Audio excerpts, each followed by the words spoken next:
Ya, kita percaya bahwa hari ini kita akan bersama-sama menikmati hadirat Tuhan ya. Ya, sebelumnya kita akan menyapa dulu nih, ada kesaksian yang sudah datang, Pak Edi Cheng. Selamat datang Pak Edi. Juga Pak Pastor Ridwan Huta Barat. Nah, sudah join Halo, juga bersama. Selamat malam Pak Ridwan. selamat malam. Ya, selamat datang Malam. ini. Selamat bergabung kembali dengan PT Keset ini. Sudah lama Pak Ridwan tidak berjumpa. Ya, terima kasih. Ayo Pak Rudi, kita menyapa sama-sama nih. Nggak terasa tahun 2021 akan berakhir ini ya Pak Rudi ya. Benar ya Pak Iya, Rudi? betul, Ya, betul. Ya. betul. Jadi ini sekalian ada sedikit woro-woro ya. Jadi tanggal 9 Desember, Kamis depan itu adalah merupakan pertemuan di PT Keset yang terakhir untuk tahun 2021 ya. Ya. Dan ini luar biasa, nanti Kamis depan itu kita akan dilayani oleh seorang hamba Tuhan, seorang konglomerat yang sudah terkenal ya di jagat ya dunia. Dia adalah pemilik grup Mayapada ya, yaitu Datuk Sri Profesor Dr. Tahir MBA. Jadi saya harapkan kita semua bisa ajak teman-teman. Nanti Zoom-nya kita akan gedekan ya. Kapan hari sudah di pertama pernah ngisi di PT Keset yang hadir 500. Sekarang akan gabungan dan mungkin bisa mencapai 1.000. Ayo kita ajak teman-teman semua, jangan sampai terlambat ya Pak Rudi ya. Iya Pak. Ya, hadir semua ini, 1.000 orang ini. ya, itu jadi nanti itu juga ada door prize-nya ya Pak Rudi. Betul ya. Pak Rudi? Ya, door prize Pak. Jadi harus daftar dulu sebelumnya. Ya, udah gitu gini ya teman-teman, nanti itu Kamis depan itu akan dimulai lebih awal, yaitu mungkin sekitar jam 6.15. Ya karena ini acaranya sangat padat, jadi pastikan Anda jangan terlambat ya. Oke, mari Pak Rudi lanjut Pak Rudi. Ya, Bapak-Bapak Ibu sekalian, selamat malam. Berikutnya kita akan mendengarkan kesaksian dari Mr. Edi Cheng, pengusaha komputer dari Jakarta. Pengusaha yang sukses. Mari Pak Edi, silakan. Iya, mau nambah sedikit nih, Pak Edi ini adalah sahabat saya, dia seorang pengusaha komputer, Pak Edi. Saya termasuk customer-nya Pak Edi ini, beli komputer. Jadi saudara kalau mau perlu beli komputer, silakan hubungi Pak Edi. Sekalian promosi nih Pak Edi ya, dapat komisi nih Pak. Thank you Pak Edi, thank you. Oke, ayo mari lanjut Pak Edi. Oke, saya terima kasih ya sama Tuhan, terima kasih Pak Hadi yang udah dikasih waktu untuk bisa bersaksi di komunitas PD Keset ini. Mungkin masih banyak ya yang belum kenal karena kan saya cuma kenal Pak Hadi di PD Keset ini. Salam kenal semuanya teman-teman. Nama saya Edi. Saya istri 1, anak 2. Anak saya yang gede udah 13, yang nomor 2 12, dua-duanya cewek. Kalau di rumah paling ganteng lah sendiri. Jadi karena nih komunitas aku baru kenal, mungkin aku mesti cerita dari awal mulanya gimana saya ketemu Tuhan ya. Jadi saya itu ya seperti anak-anak lain lah ya. Kalau kita selesai SMA, saya kuliah di Jakarta. Background saya dari agama kepercayaan ya, orang tua. Jadi saat itu saya ke Jakarta, yang namanya kuliah, ngekos, kehidupannya bebas ya. Jadi semua ya kenakalan cowok udah dicobalah. Bahkan dapat dikata saya itu cukup nakal. Memang dari SMP SMA juga udah cukup nakal ya. Ke Jakarta ya nakalnya tambah jadi. Jadi nakal banget deh. Jadi banyak teman-teman yang kalau dulu bilang, dulu yang ketemu Edi deh, kalau ketemu Edi bisa nggak rusak jadi rusak. Dan itu ya memang kenyataannya gitu. Jadi ya saya itu suka ngerjain temen lah istilahnya. Tapi ya itu masa lalu lah ya. Judi, obat, semua udah saya coba di Jakarta karena saking bebasnya di kos. Jadi udah kayak apa ya, kayak masuk ke liar kali ya, jadi ya semua dicoba. Tapi ya saat itu kan saya juga usahanya pun istilahnya karena mau pakai uang banyak juga harus cari uang. Jadi yang saya kerjakan itu juga nggak benar, dalam arti kata jadi bandar bola, bandar judi, bandar sebuah bandar lah, yang penting dapat uang gitu kan, dijalanin gitu di Jakarta. Yaitu. Jadi singkat cerita, saya itu buka toko komputer pun bermula ketika itu saya habis selesai kuliah, kan pingin cepat-cepat kerja. Jadi ya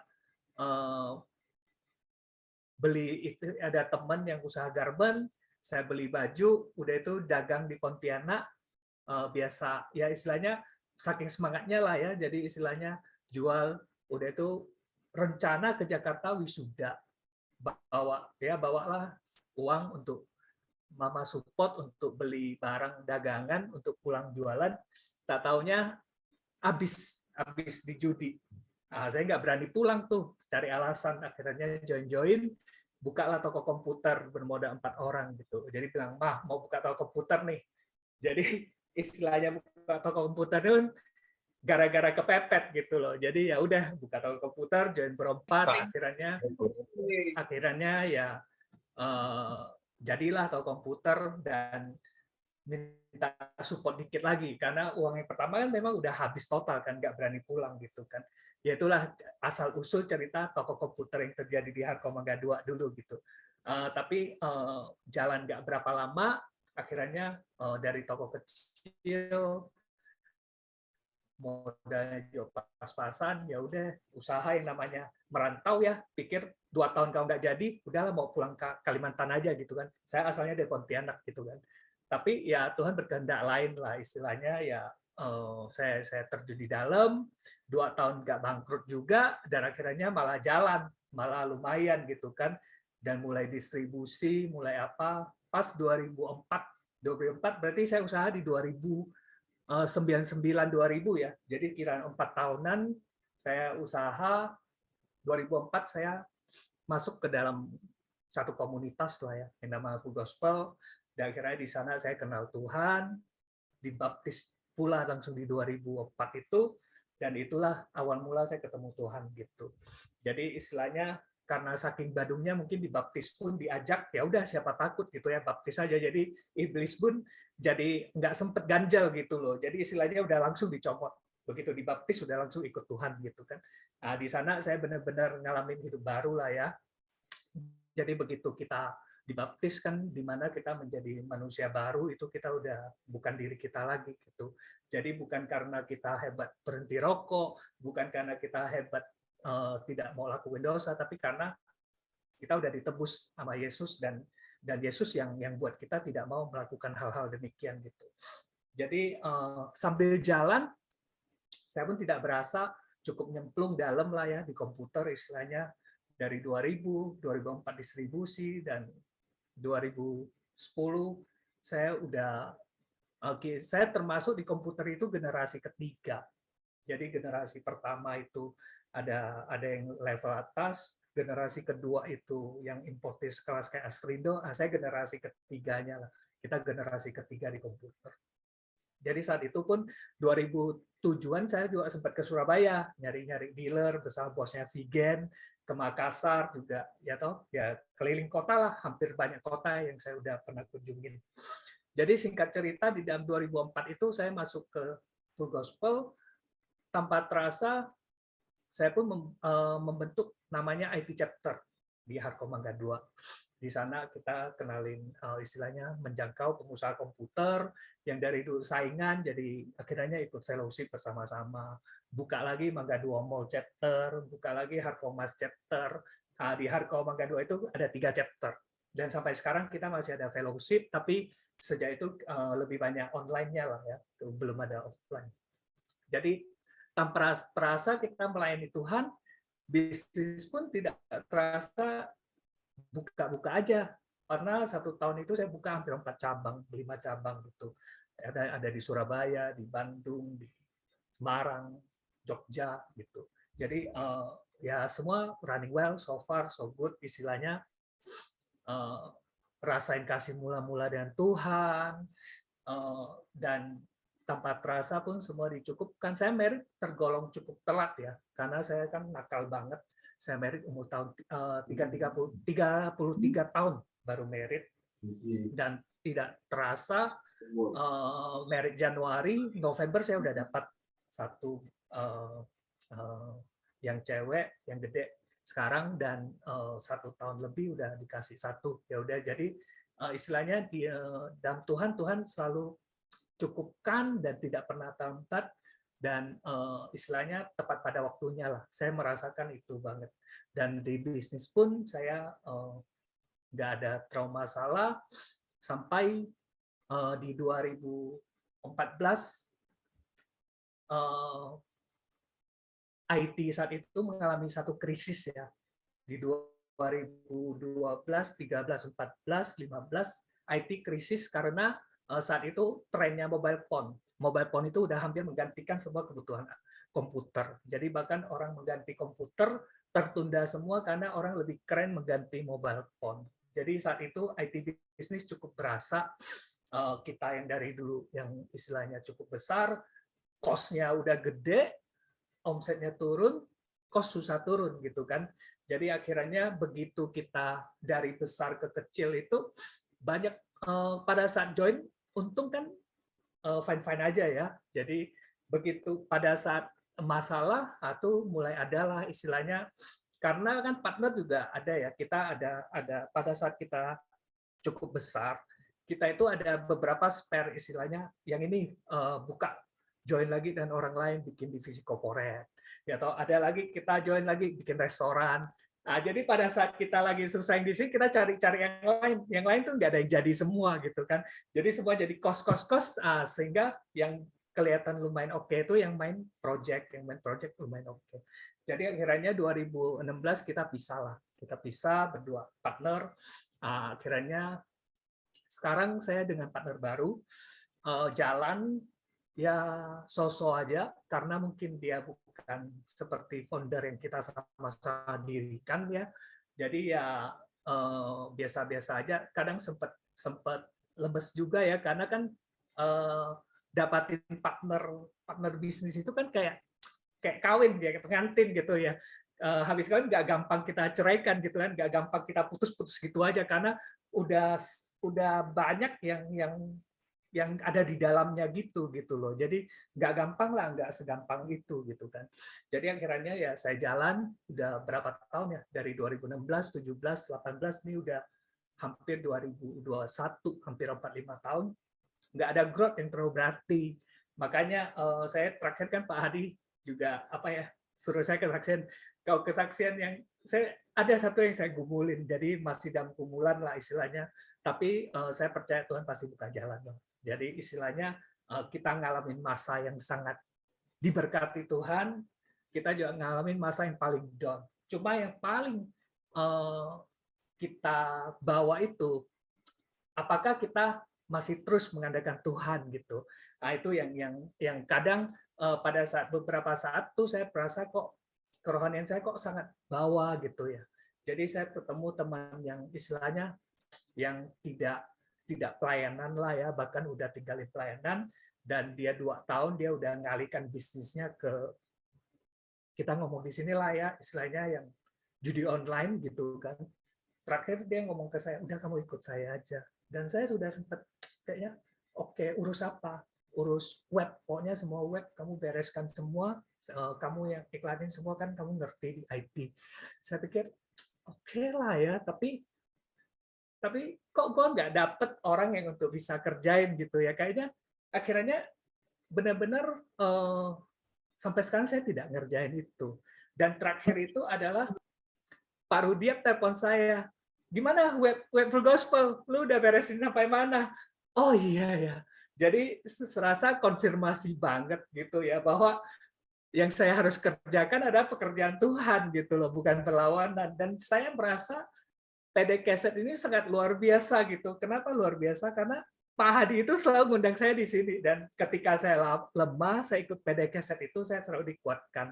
Dan terakhir secara bisnis memang kita so far nggak ada masalah sih. Saya import barang pun habis habis saja gitu ya. Tapi karena memang nggak terlalu gimana ya dan partner bisnis, tapi saya udah ada bikin satu company lah ya, baru bikin lah. Kalau namanya company baru kan nggak gampang ya, istilahnya belum sampai 6 bulan gitu ya, jadi belum bisa lihat apa-apa.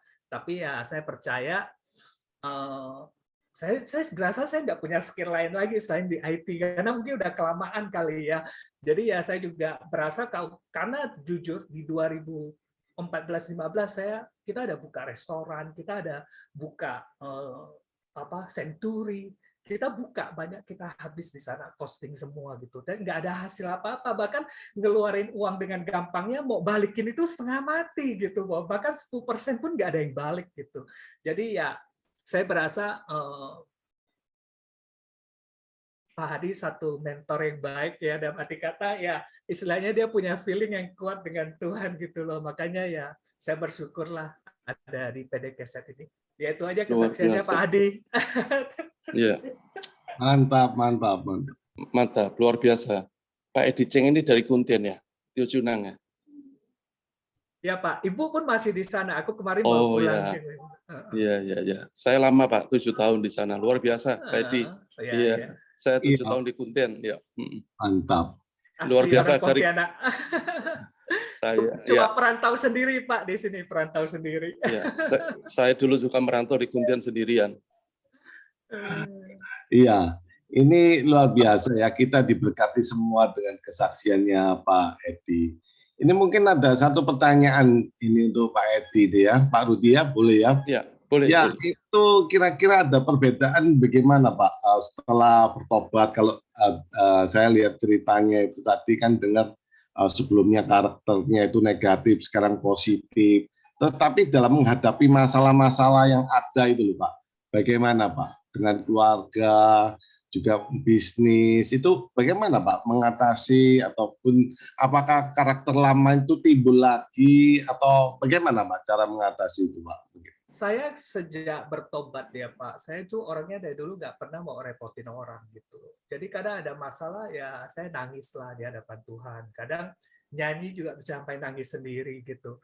Jadi ya kalau diceritain orang kan juga bikin hati orang susah Pak. Dan ya saya orangnya, apalagi kalau kita di Sultan kita tahu ya, kalau kita level leader gitu, kalau kita cerita bisa-bisa kita jadi batu sandungan juga Pak bagi orang. Jadi ya banyak, nah kita nggak gampang lah untuk cerita. Mungkin kali ini diundang di momen kesaksian ini aja saya cerita gitu, itu pun harus dengan hati-hati gitu ya, karena ya itulah ikut Tuhan ya. Kadang benar-benar ya kita habis lah Pak, karena mungkin kalau saya nggak diganjal di 2010-12 mungkin saya bisa sombong sekali Pak, karena saya di 2010 waktu kita diundang di event NVIDIA di Asia Tenggara, kan banyak perwakilan dari negara-negara kan naik ke atas terima peringkat. Saya ngomong ke Tuhan, saya tahun depan mau ke atas. 2011 saya naik ke atas Pak, peringkat 1.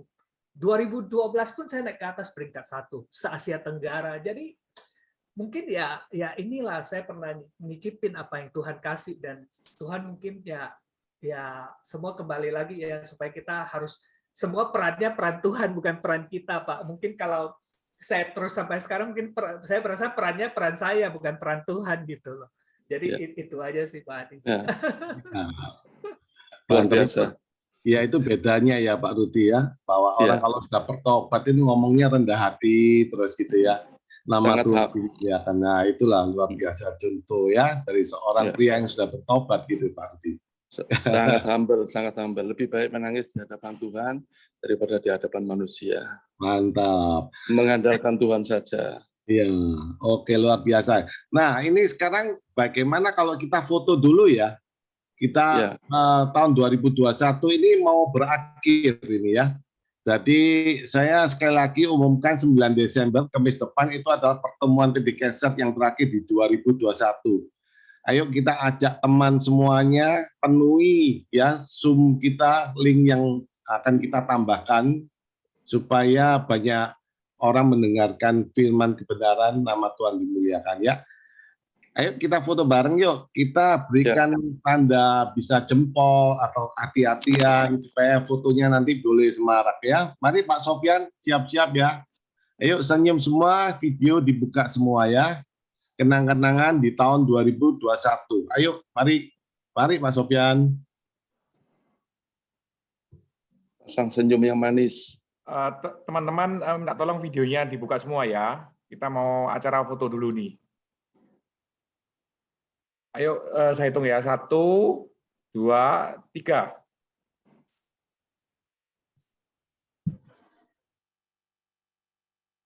Sekali lagi ya.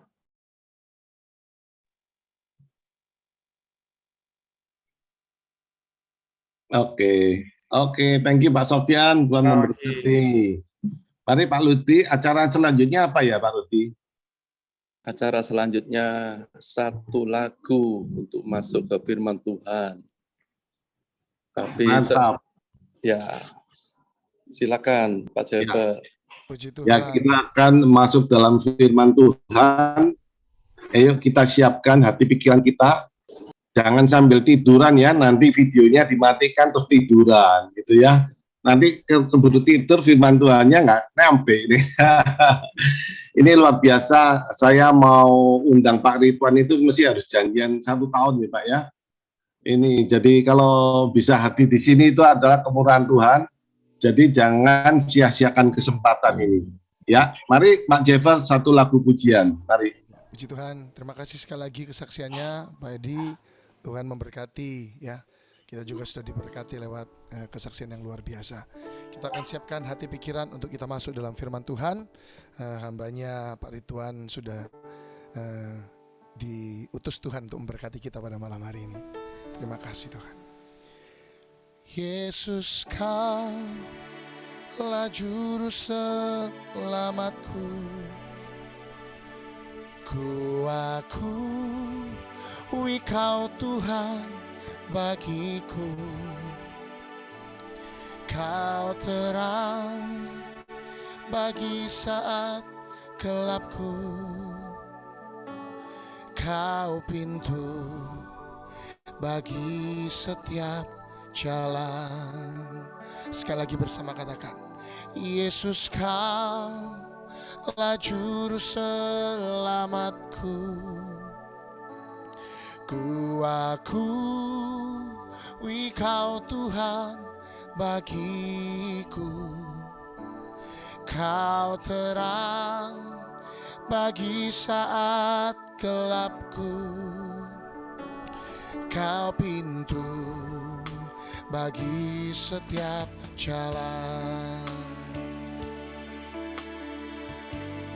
Terima kasih Tuhan, kami percaya malam hari Tuhan sudah memberkati kami. Firman jadi manusia, diam di antara kita. Ada hidup terang bagi manusia. Engkau datang bagi kepunyaanmu. Firman jadi manusia, diam di antara kita. Ada hidup terang bagi manusia. Engkau datang bagi kepunyaanmu. Yesus, Kaulah juru selamatku. Ku akui Kau Tuhan bagiku. Kau terang bagi saat gelapku. Kau pintu bagi setiap jalan. Yesus, Kaulah juru selamatku. Ku akui Kau Tuhan bagiku. Kau terang bagi saat gelapku.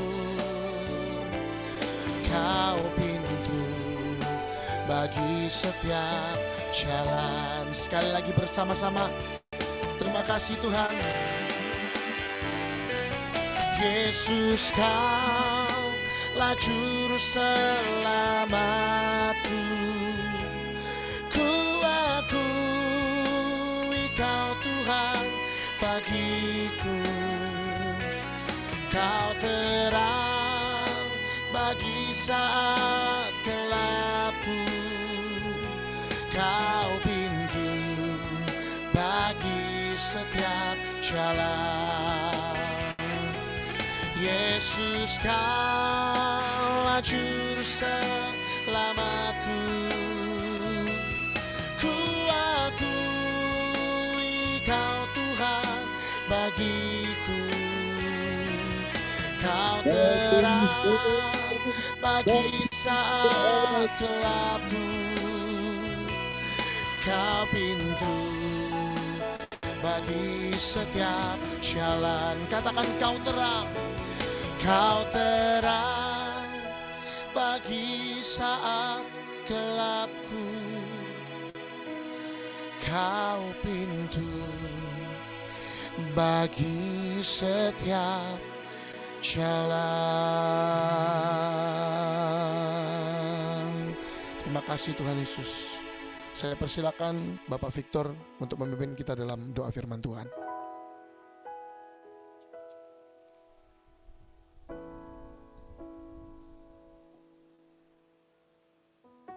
Pak Victor Abraham, silakan doa firman.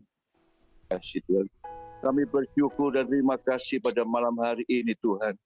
Atas segala kebaikan Tuhan yang luar biasa bagi kami.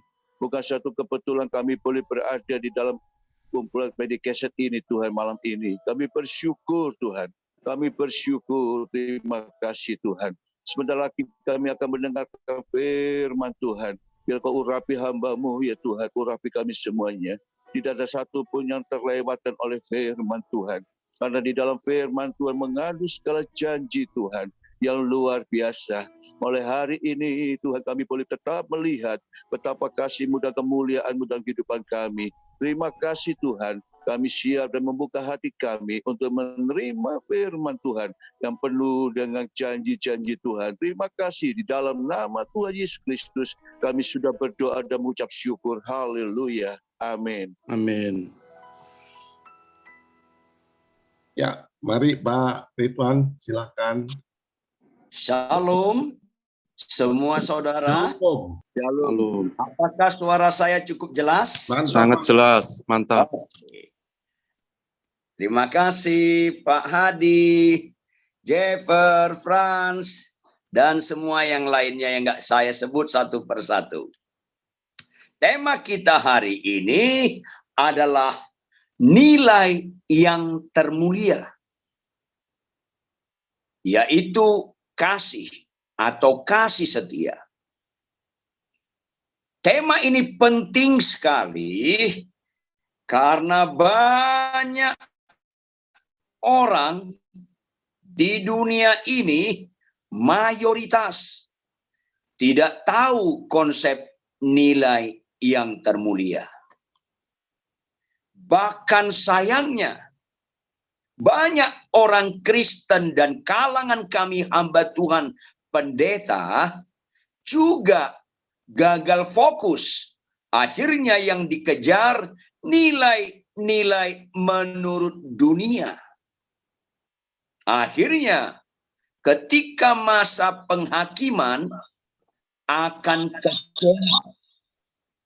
Nilai yang termulia yaitu kasih setia akan tidak takut menghadapi penghakiman.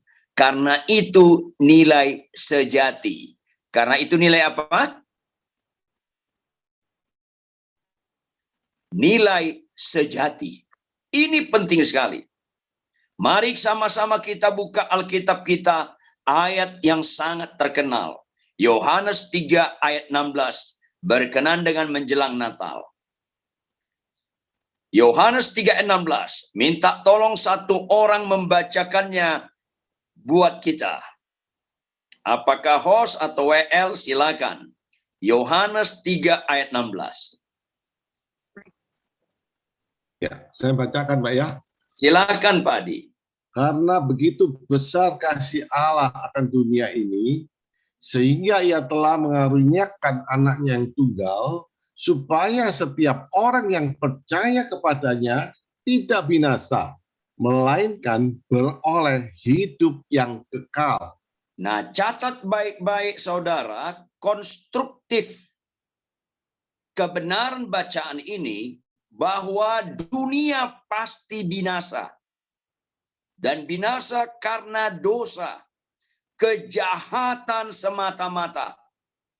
Putus hubungan dengan Allah itu paling serius dalam hidup ini.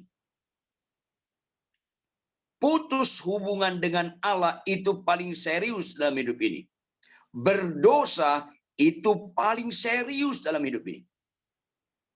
Lihatlah serius, tidak serius satu masalah dari akibatnya. Wajar lebih serius kanker daripada bisul. Karena akibatnya kanker bisa mati, bisul tidak. Maka dosa adalah biang daripada keseriusan. Karena bukan upah kanker maut, bukan upah miskin maut, bukan upah mandul maut, bukan upah pendidikan rendah maut, bukan. Upah dosa adalah maut. Kita khotbah, kita melayani, tapi masih suka kompromi dengan dosa, selesai. Selesai. Ini penting sekali.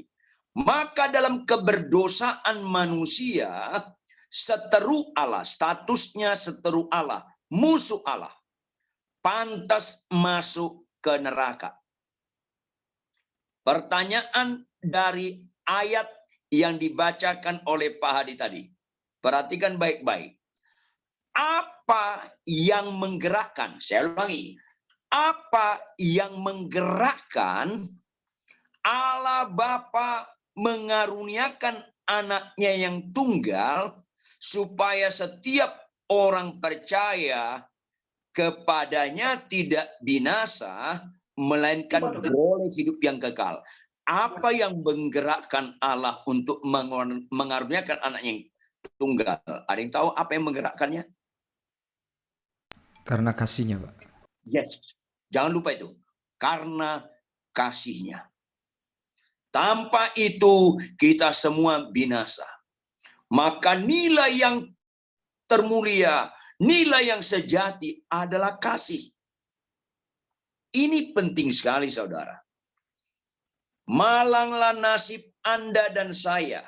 Aktif melayani. Bisa khotbah ke sana kemari. Banyak mujizat. Jemaat ratusan ribu.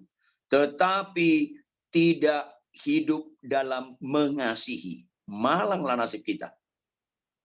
Ini penting sekali. Makanya orang Kristen mayoritas, bukan minoritas, bukan 50-50. Gagal fokus. Baca lagi Pak Hadi. 1 Korintus 13 ayat 1 sampai 3.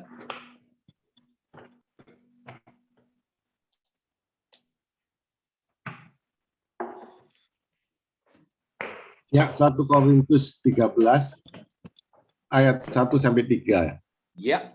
Sekalipun aku dapat berkata-kata dengan semua bahasa manusia dan bahasa malaikat, tetapi jika aku tidak mempunyai kasih, aku sama dengan gong yang berkumandang dan canang yang gemerincing. Sekalipun aku mempunyai karunia untuk bernubuat, dan aku mengetahui segala rahasia, dan memiliki seluruh pengetahuan, dan sekalipun aku memiliki iman yang sempurna untuk memindahkan gunung, tetapi jika aku tidak mempunyai kasih, aku sama sekali tidak berguna. Dan sekalipun aku membagi-bagikan segala sesuatu yang ada padaku, bahkan menyerahkan tubuhku untuk dibakar, tetapi jika aku tidak mempunyai kasih, sedikit pun tidak ada faedahnya bagiku. Ya, terima kasih Pak Adi. Konteks kebenaran itu dialamatkan Paulus dalam kontrol Roh Kudus kepada jemaat Korintus yang sangat aktif dalam pelayanan, tapi gagal dalam tata nilai. Gagal dalam tata nilai. Kalimat-kalimat pertama pada ayat 1, ayat 2, dan ayat 3 dianggap ukuran nilai kebanyakan orang Kristen di Korintus. Dan kebanyakan orang Kristen masa kini, termasuk kami para pendeta. Ada orang bisa khotbah 9 bahasa. Dia bisa khotbah bahasa Jerman, bahasa Inggris, bahasa Perancis. Bahkan bisa khotbah bahasa Yunani dan Ibrani. Rasanya menjadi hamba Tuhan yang luar biasa. Tidak, itu bukan ukuran nilai. Bahkan ada orang yang berbahasa malaikat. Kalau bahasa Yunaninya, bahasa malaikat menekankan berbahasa roh. Jemaat yang dikasih oleh Tuhan, jangan ada di antara kita anti bahasa roh. Jangan. Jangan ada di antara kita anti bahasa roh. Sekaligus, jangan ada di antara kita menganggap bahasa roh ukuran rohani. Sama sekali tidak. Ini penting sekali. Makanya Kristen bukan dibagi dua, bisa bahasa roh atau enggak bahasa roh. Bukan. Jangan fokuskan itu. Tetapi kita mengasihi atau tidak mengasihi. Ini penting. Kalau semua itu ada tanpa kasih, tong kosong nyari bunyinya. Itu ayat 1. Ayat 2. Banyak orang menganggap bahwa kalau orang bernubuat dan terjadi, itu puji Tuhan. Kalau kita bisa bernubuat dan terjadi. Tetapi itu bukan ukuran nilai. Termasuk mujizat-mujizat.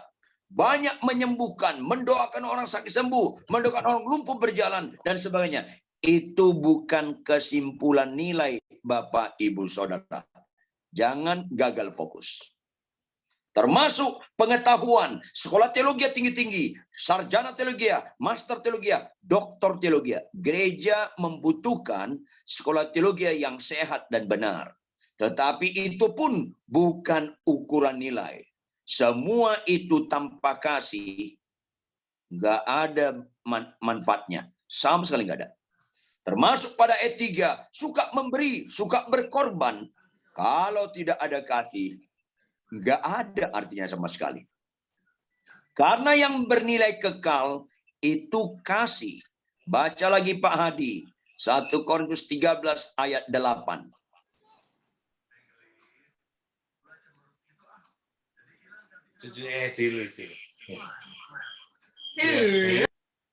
Ya.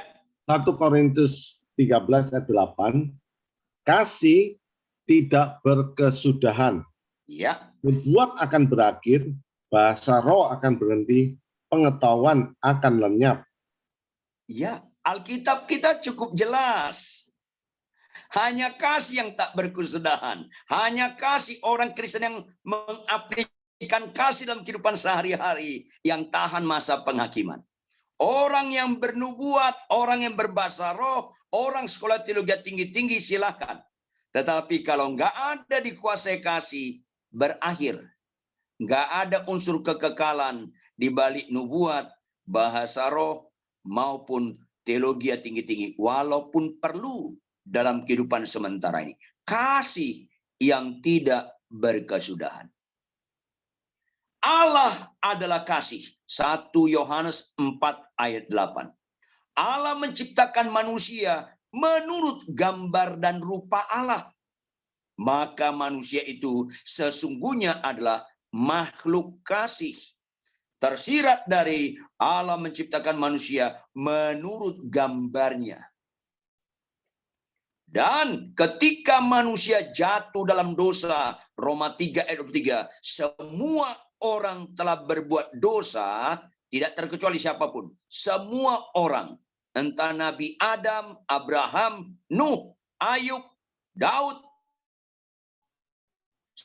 semua orang berbuat dosa. Konsekuensinya kehilangan kemuliaan Allah, kehilangan nilai yang termulia, yaitu kasih. Akhirnya kita egosentris. Padahal kasih ini yang paling penting. Maka puji Tuhan, berita sukacita, joy to the world. Yohanes 3:16, karena begitu besar kasih Allah akan dunia ini, Dia karuniakan Anak yang tunggal berkorban supaya manusia selamat. Bapak, Ibu, Saudara sekalian, kasih makin tidak populer di kalangan orang Kristen, di kalangan para pendeta dan hamba Tuhan, karena menurut ukuran mata, menurut ukuran manusia, apalagi dunia, tidak spektakuler. Catat baik-baik. Orang gereja, kalangan pelayan gereja, para hamba Tuhan, lebih kagum melihat orang lumpuh berjalan, orang buta celik, daripada seorang suami tetap setia mengasihi istrinya bagaimanapun kelakuan istrinya. Nggak kagum melihat suami mengasihi istri, lebih kagum lumpuh berjalan, buta celik. Padahal semua itu tidak ada unsur kekekalan kalau sekedar sakit sembuh. Lebih kagum orang lumpuh berjalan, apalagi di rumah duka ada mayat didoakan bangkit. Lebih kagum orang Kristen melihat itu daripada seorang istri tunduk pada suaminya bagaimanapun kelakuan suaminya. Akhirnya yang spektakuler di mata Tuhan nggak spektakuler di mata kita. Yang spektakuler di mata dunia, spektakuler di mata kita. Maka banyak orang Kristen terpanggil, sedikit yang terpilih. Banyak orang masa penghakiman akan kecewa. Karena belum memiliki pikiran dan perasaan Kristus, konsep nilai Kristus. Ini penting sekali. Makanya ketika orang mengalami lawatan kasih Tuhan, orang bertobat lahir baru, maka orang bertobat lahir baru harus dimuridkan menghayati karena begitu besar kasih Allah akan dunia ini. Jangan tertarik langsung bisa khotbah. Jangan tertarik langsung bisa bahasa roh. Jangan tertarik supaya langsung bisa mendoakan orang sakit sembuh. Tetapi tertariklah supaya ada perubahan karakter dalam kehidupan kita dengan proses aku makin berkurang, Yesus makin bertambah. Dengan proses sangkal diri dan pikul salib. Tanpa proses pengurangan si aku, maka gambar Allah yaitu Kristus. Hidupku bukan aku lagi melainkan Kristus. Gambaran kasih tidak terwujud nyata dalam kekristenan. Akhirnya banyak kita orang Kristen merasa bernilai. Khotbah ke sana kemari. Merasa bernilai menjadi pendeta terkenal. Merasa bernilai banyak mujizatnya. Merasa bernilai jemaatnya 60.000, 100.000. Padahal itu sama sekali bukan nilai. Sama sekali bukan nilai. Akhirnya banyak kita menipu diri sendiri. Khotbah terkenal, banyak mujizat, banyak jemaat, tetapi punya istri simpanan. Mengorbankan kasih dalam rumah tangga. Mengerikan. Dan itu mulai terjadi pada masa-masa akhir zaman ini. Karena fokusnya bukan kasih. Padahal itu nilai sejati. Makin tidak tertarik bagi orang Kristen. Termasuk banyak kita pendeta. Karena itu nggak spektakuler. Rasanya spektakuler. Kalau Ridwan Huta Barat pendeta terkenal. Nggak, terkenal bukan nilai. Atau pendeta Ridwan Huta Barat mobilnya mewah. Cuman satu di dunia. Nggak ada nilainya itu Bapak Ibu. Stop. Jangan tertarik penampilan-penampilan mewah. Karena itu acap kali menyita untuk kita terkikis kasih kita. Catat baik-baik. Akhirnya gagal fokus. Banyak yang terpanggil, sedikit yang terpilih.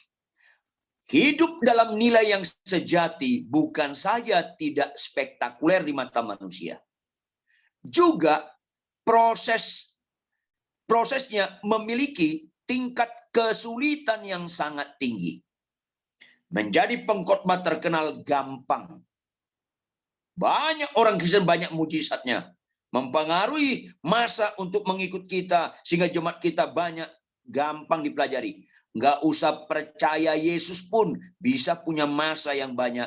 Termasuk belakangan ini, di Jakarta ini ada gerakan 212.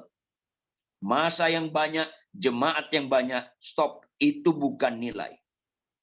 Ini penting sekali. Makanya Yesus di dunia hanya 12 muridnya. Itu pun satu gugur. Karena bicara bukan kuantitas, tetapi kualitas. Yaitu buah roh dimulai dengan kasih. Dan ini makin tidak populer, tidak tertarik. Karena tingkat kesulitannya sangat tinggi. Tolong baca Pak Hadi. Yohanes 14 ayat 15.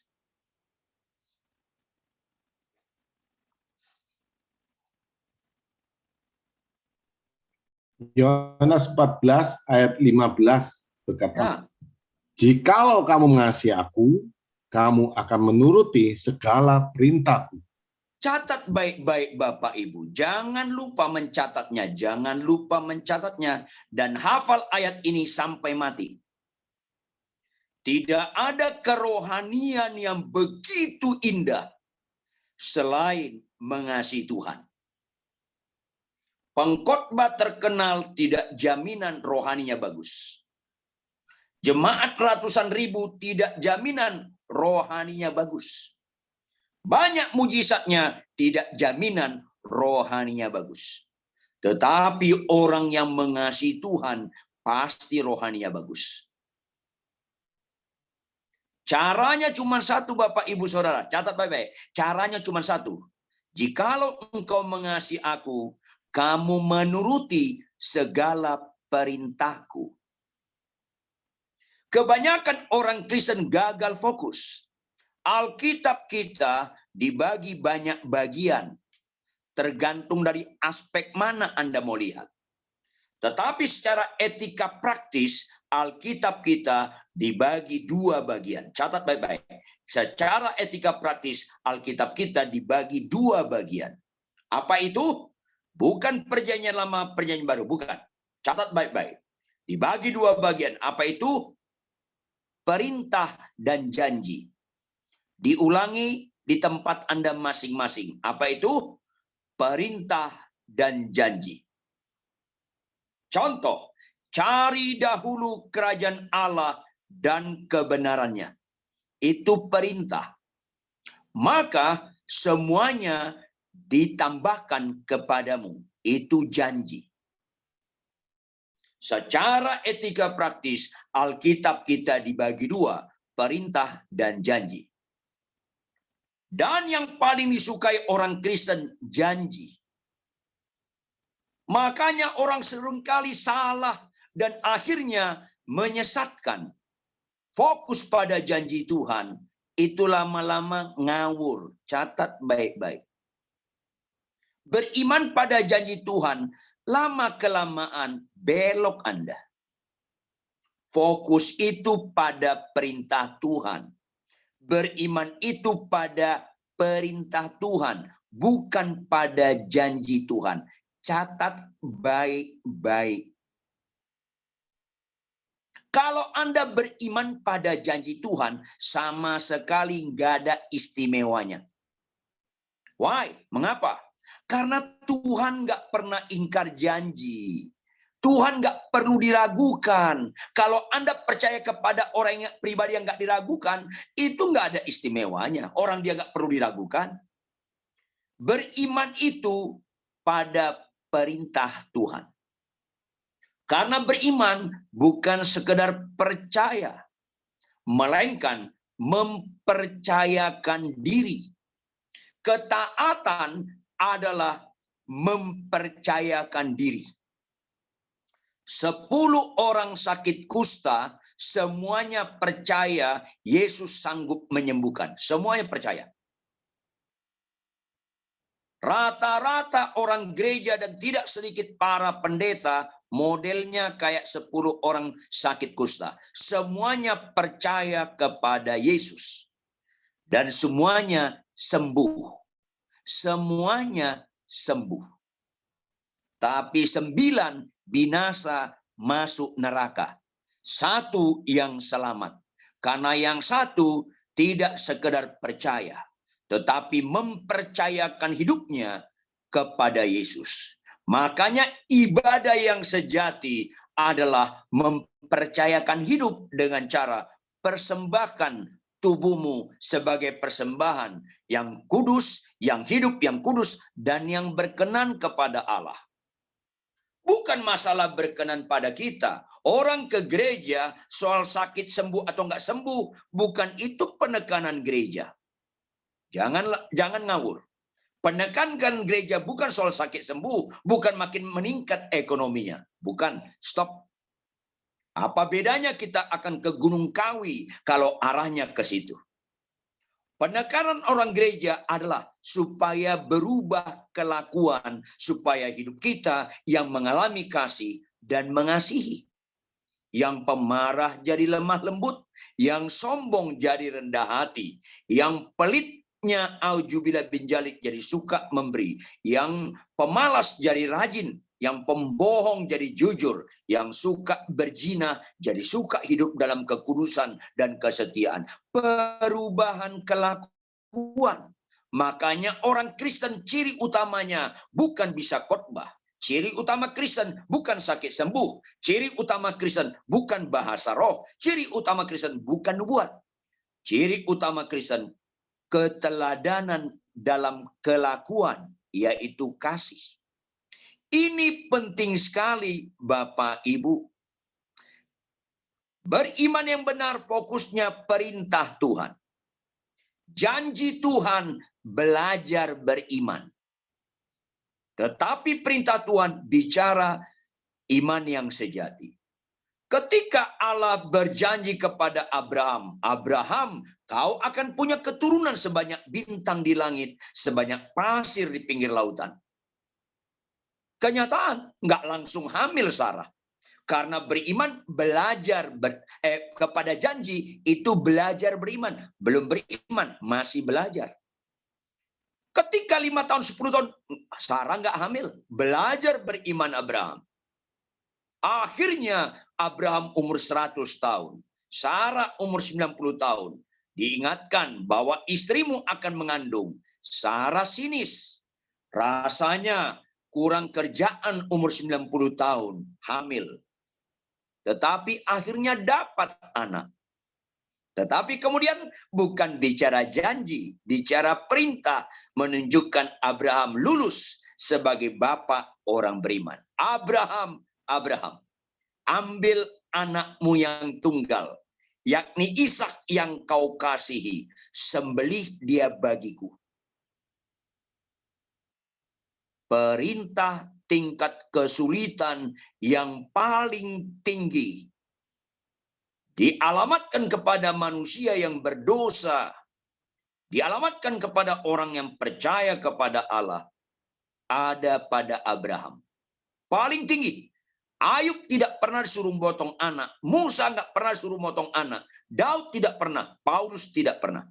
Apalagi anak tunggal, yakni Ishak yang kau kasihi. Kalau perintah itu dialamatkan, ambil anakmu yang tunggal, yakni Ismail yang kurang kau kasihi. Lebih gampang memotongnya. Tetapi disuruh Ishak menyembelih. Abraham bukan robot Bapak Ibu. Dia manusia biasa. Ada konflik di batin dia. Jikalau kamu mengasihi aku, kamu menuruti segala perintahku. Dan akhirnya Abraham mentaati perintah Tuhan. Itulah nilai sejati. Ciri orang mengasihi Tuhan adalah fokus pada perintah Tuhan dan taat absolut tanpa syarat. Makin ngawur gereja-gereja orang Kristen kalau menekankan berimanlah pada janji Tuhan, berimanlah pada janji Tuhan. Halo, Tuhan bukan objek, dia subjek. Berimanlah pada perintah Tuhan. Taat absolutlah engkau kepada dia. Percayakan hidupmu sepenuh pada dia dengan ketaatan. Dengan segala harga yang harus dibayar. Maria disebut wanita yang berbahagia karena taatnya absolut. Salam hai Maria, engkau yang dikasihi oleh Allah. Apakah itu? Engkau akan mengandung. Kapan? Sebelum kau menikah kau mengandung. Bagaimana mungkin terjadi? Karena mengandung di luar pernikahan, dirajam. Mengandung di tengah-tengah masih punya tunangan, bisa dibakar. Mengandung kalau dijelaskan oleh Maria kepada Yusuf. Mengandung kalau dijelaskan Maria pada orang tuanya kepada mertuanya. Ini kandungan bukan karena Yusuf. Siapa? Karena Tuhan. Itu pasti disiksa habis. Hamil di luar nikah itu kejahatan banget. Hamil di luar nikah dalam situasi tunangan itu sangat amat jahat. Hamil di luar nikah ada tunangan, bawa nama Tuhan, itu sangat mengerikan sekali. Tetapi Maria berkata, sesungguhnya aku ini hamba Tuhan. Jadilah kepadaku menurut perintahmu, aku taati walaupun high risk. Resiko sangat tinggi. Ketaatan Bapak Ibu, jikalau engkau mengasihi aku, kamu menuruti segala perintahku. Banyak orang bisa khotbah, banyak mujizat, tetapi dalam kehidupan sehari-hari tidak pelaku firman dimulai dalam rumah tangga kita. Tidak pelaku firman. Ini yang mengerikan. Silakan Pak Hadi baca lagi Matius 7 ayat 21 sampai 23.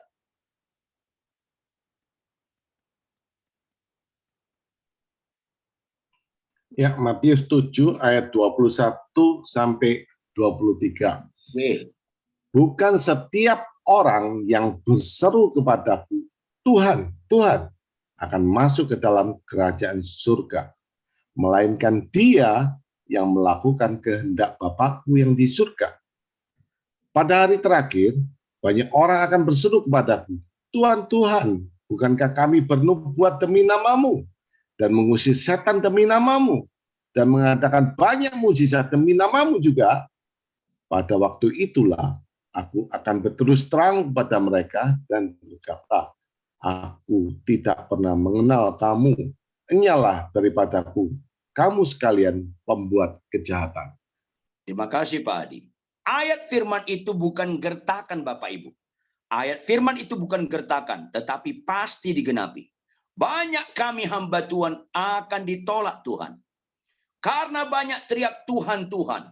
Dalam penyembahan, dalam khotbah, dalam mujizat. Tetapi tidak pelaku firman Tuhan. Bukan setiap orang teriak Tuhan, Tuhan akan masuk dalam kerajaan surga. Melainkan mereka yang melakukan kehendak Bapa di surga. Ini penting sekali Bapak Ibu. Malanglah nasib kita, kita percaya kepada Yesus, tapi tidak melakukan perintahnya. Nilai yang sejati adalah mengasihi Tuhan. Karena mengasihi Tuhan, pasti mengasihi sesama. Karena mengasihi Tuhan, melakukan segala perintahnya. Salah satu perintahnya, kasihlah musuhmu, pasti mengasihi sesama. Balaslah kejahatan dengan kebaikan, pasti mengasihi semua orang. Maka Bapak Ibu, pelaku firman itu ciri utama orang Kristen.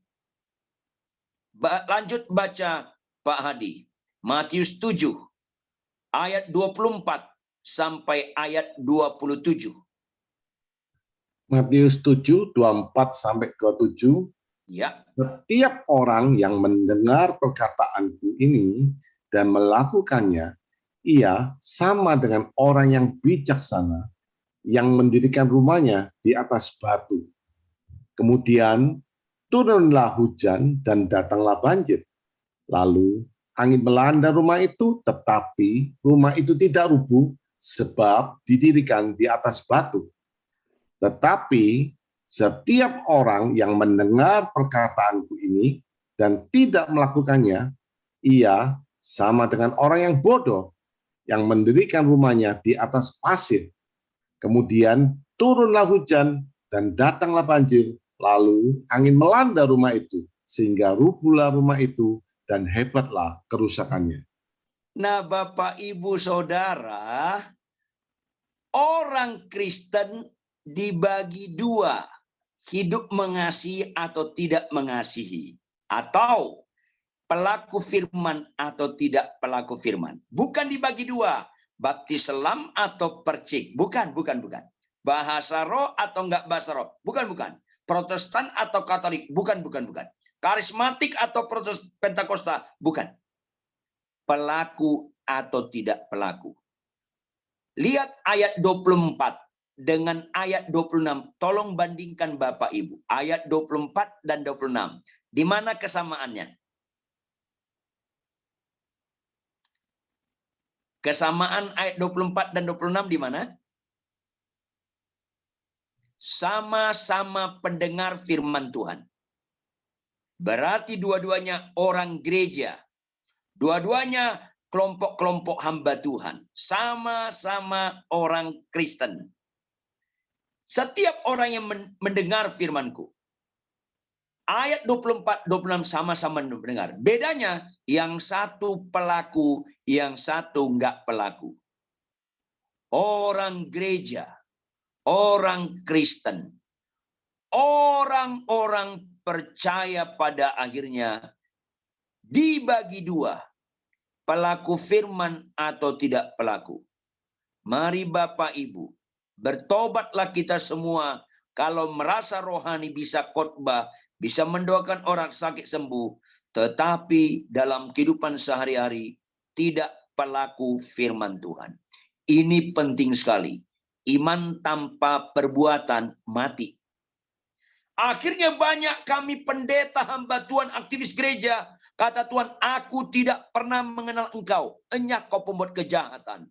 Kau khotbah, kau gembala, jemaatmu banyak. Tetap main-main dalam dosa. Tetap tidak melakukan firman Tuhan. Dan pelaku itu mulai dalam kehidupan rumah tangga Bapak Ibu. Tingkat kesulitannya sangat tinggi. Seperti membangun rumah di atas batu. Prosesnya panjang, tingkat kesulitan tinggi. Beda dengan membangun rumah di atas pasir. Tinggal tancap-tancap instan. Lumpuh berjalan instan. Buta celik instan. Pemarah jadi lemah lembut. Prosesnya bonyok. Sombongnya rendah hati, prosesnya hidupku bukan aku lagi, melainkan Kristus dalamku. Karakter Kristus, pelaku firman, mengasihi Allah, itu nilai sejati. Makin gak populer nilai sejati ini, karena akibatnya gak langsung. Yuk kita buka kitab Rut pasal 1. Rut pasal 1. Tolong Pak Hadi baca lagi. Ayat 15 sampai ayat 18. Rut 1 ayat 15 sampai 18. Ya. Berkatalah Naomi, telah pulang iparmu kepada bangsanya dan kepada para allahnya. Pulanglah mengikuti iparmu itu. Tetapi kata Rut, janganlah desak aku meninggalkan engkau dan pulang dengan tidak mengikuti engkau. Sebab kemana engkau pergi, ke situ jugalah aku pergi. Dan di mana engkau bermalam, di situ jugalah aku bermalam. Bangsamulah bangsaku, dan Allahmulah Allahku. Di mana engkau mati, aku pun mati sana. Dan di sanalah aku dikuburkan. Beginilah kiranya Tuhan menghukum aku, bahkan lebih lagi daripada itu, jikalau sesuatu apapun memisahkan aku dari engkau, selain daripada maut. Ketika Naomi melihat, sampai 18 ya, ketika Naomi melihat bahwa Rut berkeras untuk ikut bersama-sama dengan dia, berhentilah ia berkata-kata kepadanya. Makasih Pak Adi. Konteks kebenaran ini, ada orang Israel Elimelech dengan istrinya Naomi. Anak mereka dua laki-laki, Mahlon dan Kilion. Israel mengalami kelaparan karena orang Israel tegar tengkuk, keras kepala melawan Tuhan. Maksud Tuhan diadakan kelaparan supaya bangsa Israel bertobat dan minta ampun kepada Tuhan. Tetapi Elimelech dan Naomi tidak mau pakai cara Tuhan. Mau pakai cara kekuatan manusia. Mereka melarikan diri ke Moab. Di Moab subur. Maksud mereka, mereka tidak kelaparan dan keluarga mereka akan sehat-sehat saja. Yang terjadi, suami Naomi namanya Elimelech meninggal. Anak mereka, Mahlon dan Kilion, menikah dengan orang Moab. Mahlon menikah dengan Orpa, Kilion menikah dengan Rut. Nggak lama kemudian meninggal anaknya laki-laki tanpa punya keturunan. Konteks dalam kepercayaan Yahudi, orang seperti ini, Naomi perempuan sial. Karena laki-laki lebih bernilai daripada wanita di kalangan orang Yahudi. Naomi membawa 3 laki-laki supaya selamat keluarganya, yang terjadi mati semua. Maka Naomi bukan istri konglomerat. Dia orang sederhana, dia oma-oma tua, popo-popo, nenek-nenek tua. Nggak ada apa-apanya. Maka dialah merasa paling sial karena dia seolah-olah dihukum Tuhan. Dan dia mau pulang ke Israel dengan membawa badannya saja. Dia tahu di Israel akan diejek dia, akan dihina dia. Maka Orpa dan Rut mengikuti dia. Naomi menjelaskan, kalau kau ikut aku, sama sekali nggak ada enaknya. Lebih baik kau pulang ke sukumu, ke orang tuamu. Jauh lebih baik kembali ke orang tua daripada mengikuti mertua. Jauh lebih baik pulang ke kampung halaman daripada ke negeri asing. Orpa mengerti kalau dia pulang ke rumah orang tuanya, dia akan menikah dan dia hidup wajar kembali. Tapi Rut membangunkan nilai sejati, nilai yang termulia, kasih setia terhadap mertuanya tanpa syarat. Walaupun untuk menerapkan itu, pengorbanan semata-mata yang terjadi. Dia akan mengurus ibu-ibu tua. Kalau ibu ini sakit, dia harus merawat. Kalau ibu ini pikun, dia harus merawat. Kotorannya dibersihkan dan sebagainya. Bahkan Rut harus tambah bekerja supaya bisa menghidupkan mertuanya. Belum lagi pulang dari Moab ke tanah kelahiran Naomi, Bethlehem Efrata. Perlu 4 hari 3 malam perjalanan. Bisa nginap di padang gurun. Bisa nginap di oase yang tidak tahu kejuntrungannya. Tetapi Rut fokusnya kasih setia absolut. Bapak, Ibu, Saudara kekasih, suatu kali ada orang pendeta mau cerai.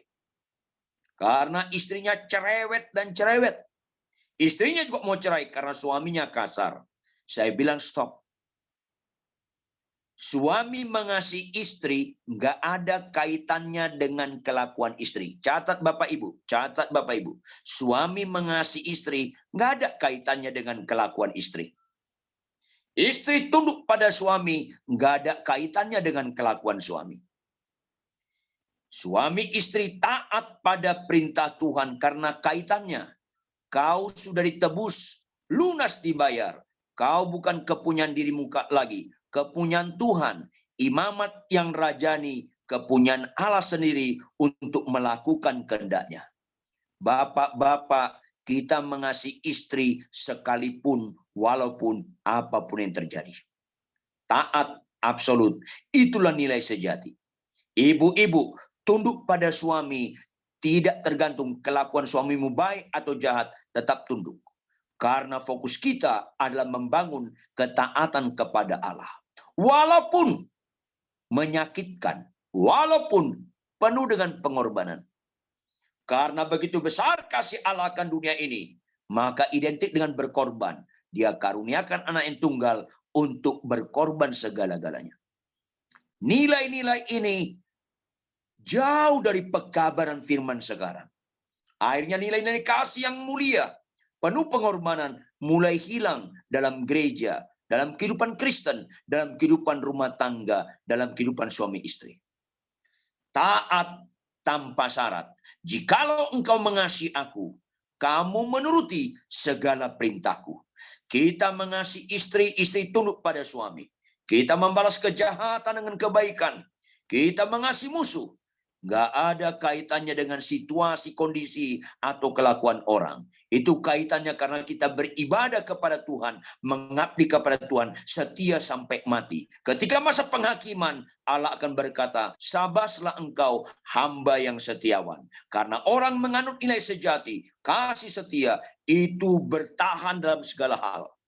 Itu nilai sejati. Maka memang dampaknya nggak cepat. Kita persingkat. Buka Rut pasal 4. Tolong Pak Hadi. Rut pasal 4. Dampaknya nggak instan. Ayat 16 sampai 17.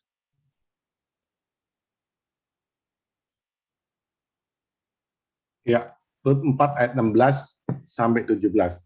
Benar. Dan Naomi mengambil anak itu serta meletakkannya pada pangkuannya, dan dialah yang mengasuhnya. Dan tetangga-tetangga perempuan memberi nama anak itu, katanya, pada Naomi telah lahir seorang anak laki-laki. Lalu mereka menyebutkan namanya Obed. Dialah ayah Isai, ayah Daud. Ya. Rut orang Moab. Orang Moab itu sangat direndahkan orang Yahudi.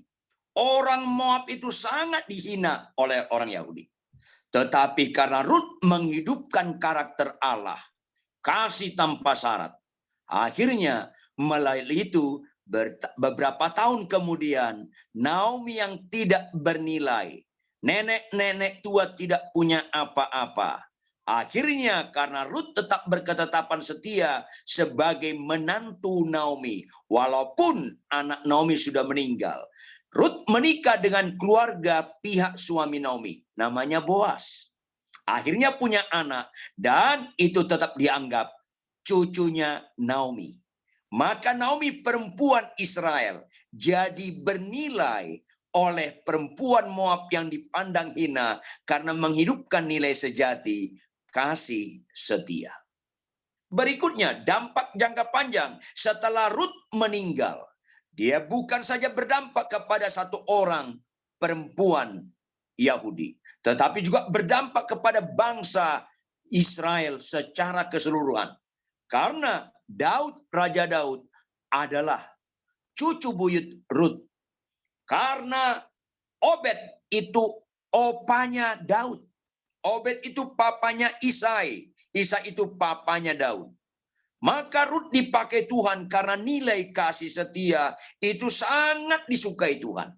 Maka berdampak menjadi berkat bagi bangsa Israel. Raja Daudlah raja yang sangat berpengaruh dari seluruh raja bangsa Israel.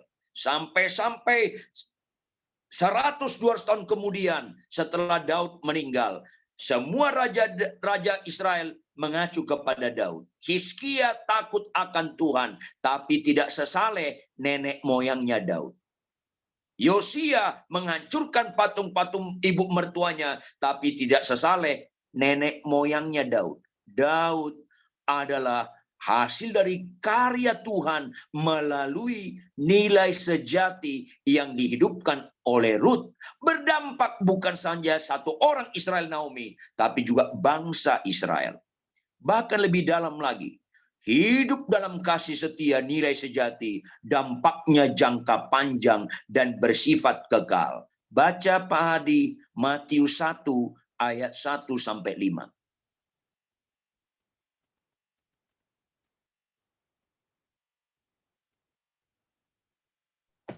Matius 1 ayat 1 sampai 5. Ya. Inilah silsilah Yesus Kristus, anak Daud, anak Abraham. Abraham memperanakkan Ishak. Ishak memperanakkan Yakub. Yakub memperanakkan Yehuda dan saudara-saudaranya. Yehuda memperanakkan Peres dan Serah dari Tamar. Peres memperanakkan Hezron. Hezron memperanakkan Ram. Ram memperanakkan Aminadab. Aminadab memperanakkan Nahason. Nahason memperanakkan Salmon. Salmon memperanakkan Boas dari Rahab. Boas memperanakkan Obed dari Rut. Obed memperanakkan Isai. Ya, Bapak, Ibu, Saudara, konteks perikop ini berkenan dengan menurunkan Kristus, juru selamat dunia. 1000 tahun kemudian nama Rut ditulis lagi. Bapak Ibu, biasanya silsilah orang Yahudi tidak dicantumkan nama perempuan, tidak dicantumkan. Tetapi untuk konteks ini dicantumkan, bahkan nama Rut ditulis. Karena Tuhan sangat menghargai kasih setia, mengasihi tanpa syarat, taat kepada perintah Tuhan, harga apapun yang harus kita hadapi. Ini penting sekali. Kejadiannya 1000 tahun yang lampau, nama Rut ditulis lagi. Catat Bapak Ibu, tidak ada Alkitab ditulis dengan tidak sengaja. Nggak ada. Nggak ada Alkitab ditulis dengan kesalahan. Semuanya dalam kontrol Roh Kudus. Nama Rut ditulis. Kenapa nama perempuan yang terkenal nggak ditulis? Contoh ayat 2. Abraham memperanakan Ishak dari Sarah. Kenapa nggak ditulis Sarah? Kenapa Rut ditulis padahal dia orang Moab? Karena bicara nilai sejati, kasih setia. Ishak memperanakan Yakub dari Ribka. Kenapa nama Ribka nggak ditulis? Apakah Matius lupa? Tidak. Semuanya ini dalam theopnestos pneumatos. Kontrol Roh Kudus yang absolut. Nama Rut karena kasih tanpa syarat. Taat pelaku firman Tuhan. Tidak terbatas ruang dan waktu. Tidak terbatas situasi dan kondisi. Tidak terbatas siapapun yang kita hadapi. Taat menjadi pelaku firman Tuhan. Itu satu-satunya statement hidup yang berbobot. Mengakui Yesus Tuhan. Satu-satunya statement hidup yang berbobot. Mengasihi Tuhan. Maka itu sangat dihargai Allah. Orang yang menghidupkan nilai sejati, kasih setia, itu tahan menghadapi penghakiman. Bagian-bagian terakhir. Ketika saya dialog dengan Rabi Yahudi. Rabi Yahudi bilang, orang Kristen ini bodoh-bodoh. Kenapa saya bilang? Wah, Yesus itu bukan Tuhan. Yesus itu jangankan Tuhan. Nabi pun bukan, kata Rabi Yahudi. Itu penjahat, Pak Pastor, katanya. Itu menghujat Allah, makanya kami salibkan. Saya bilang dengan tegas kepada dia, kalau kau nggak percaya kepada Yesus Kristus, kau pun binasa. Dia bilang, Mesias itu untuk orang Yahudi, bukan untuk bangsa lain. Saya bilang, kamu nggak pernah mengerti kitab Taurat, walaupun kau rabi.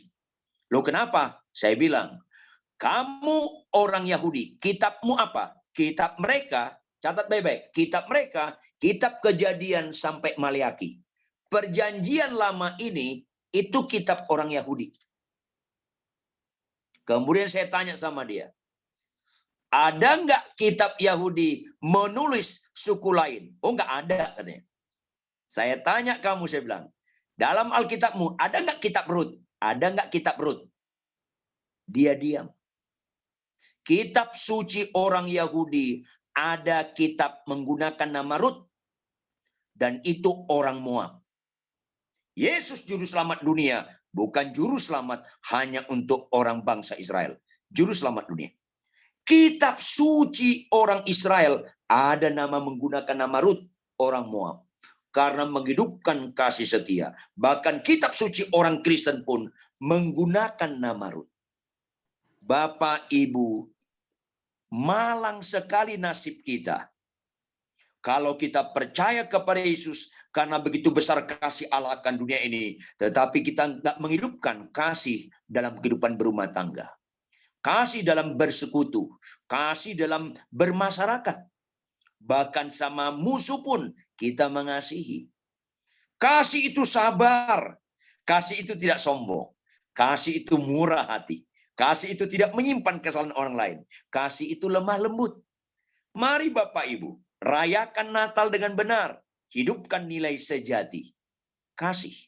Jangan Anda dan saya meninggal tanpa hidupku bukan aku lagi, melainkan Kristus dalamku. Saya tutup dengan Pak Hadi baca Filipi 2 ayat 5 sampai 8.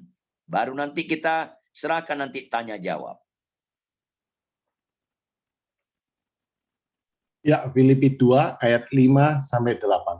Ya, Hendaklah kamu dalam hidupmu bersama menaruh pikiran dan perasaan yang terdapat juga dalam Kristus Yesus, yang walaupun dalam rupa Allah, tidak menganggap kesetaraan dengan Allah itu sebagai milik yang harus dipertahankan, melainkan telah mengosongkan dirinya sendiri dan mengambil rupa seorang hamba dan menjadi sama dengan manusia. Dan dalam keadaan sebagai manusia, ia telah merendahkan dirinya dan taat sampai mati, bahkan sampai mati di kayu salib. taat sampai mati, bahkan sampai mati yang paling mengerikan, salib, karena konsekuensinya Eloi, Eloi lama sabatani. Putus hubungannya dengan Allah karena begitu besar kasihnya supaya manusia bertobat, taat melakukan firman Tuhan. Maka hendaklah kita Bapak Ibu, apalagi dalam perkawinan suami istri, menaruh pikiran dalam kehidupan bersama, menaruh pikiran yang ada pada Kristus, yaitu pikiran dan perasaannya, yaitu taat. Sekalipun walaupun apa yang terjadi, suami taatlah mengasihi istri. Istri taatlah tunduk pada suami. Bapak, Ibu, jemaat sekali, taatlah. Capek enggak capek, ngantuk enggak ngantuk, sehat kurang sehat, konflik tidak konflik dalam rumah tangga. Taatlah baca Alkitab tiap hari. Taatlah mengampuni. Taatlah hidup dalam kejujuran. Taatlah dalam hidup kekudusan. Maka engkau mengerti apa arti nilai sejati. Kasihlah Allahmu dengan segenap hatimu, segenap jiwamu, segenap akal budimu, dan kasihlah sesamamu seperti engkau mengasihi dirimu sendiri. Tidak ada hukum yang bisa menentang itu, dan kepada kedua hukum itulah tergantung seluruh firman Tuhan. Tuhan Yesus memberkati. Salam. Wah, luar biasa. Terima kasih Pak Ridwan yang sudah memberkati kita malam hari ini ya. Pak Rudi, bagaimana ini? Firman-Nya luar biasa ya, dikupas satu persatu ya, mulai dari nenek moyang sampai kelahiran Tuhan Yesus. Ini luar biasa. Terima kasih Pak Ridwan. Ini sudah banyak yang akan bertanya-tanya ini. Saya tadi dikasih kode-kode oleh Bu Dia, Bu Wahyu ya, Bu Yuli, yang mau bertanya Pak Fran juga tadi kasih kode-kode. Ayo, mari jangan ditahan-tahan pertanyaannya. Mari. Saya tunggu. Mungkin pertanyaannya nggak banyak ya, 5 aja maksimum. Pak Ridwan ini luar biasa mengupasnya. Mari, satu persatu ya pertanyaannya.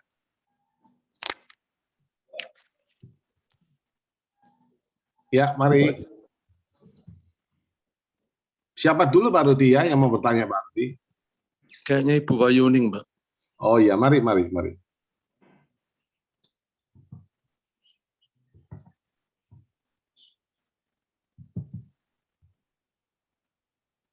Apakah mic-nya masih unmute? Masih mute, harus di-unmute. Ya, ya, di unmute. Di unmute dulu. Pak Hadi mungkin bisa dikasihkan yang lain dulu, Pak Hadi. Oke, ayo siapa? Itu Pak Etnan mau tanya, Pak Hadi. Ya, Pak Etnan, silakan Pak Etnan dari Sidoarjo ini. Ya, terima kasih banyak waktunya. Saya akan tanya mengenai Tuhan Yesus itu adalah juru selamat dunia. Di mana tidak ada seorang pun yang datang kepada Bapa kalau tidak melalui Tuhan Yesus. Itu Yohanes 14 ayatnya 6. Ya. Bagaimana dengan zaman perjanjian lama? Zaman perjanjian lama Tuhan Yesus kan belum lahir di sana. Ya. Zaman ya, itu aja dah. Ya, kalau Pak sudah nangkap silakan Pak. Terima kasih Pak. Saya langsung jawab Pak Hadi. Ya Pak, boleh Pak, lanjut Pak. Langsung aja satu persatu. Terima kasih.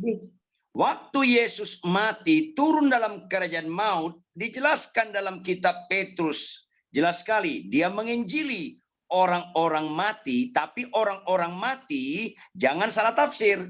Bagi mereka yang melakukan pertobatan melalui penyembelihan domba yang tak bernoda dan tak bercacat.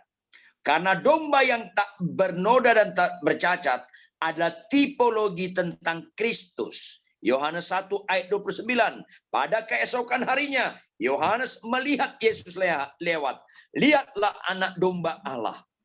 Kata anak domba disematkan kepada Kristus. Anak domba Allah yang menghapus dosa dunia. Maka Yesus ketika dia mati dikuburkan, turun dalam kerajaan maut, memberitakan Injil kepada mereka yang sudah melaksanakan pengampunan dosa dengan menyembelih binatang yang tak bernoda dan tak bercacat.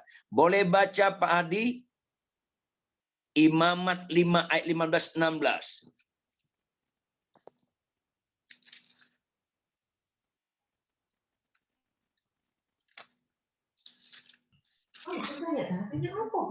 Ya, Imamat 5 ya Pak ya?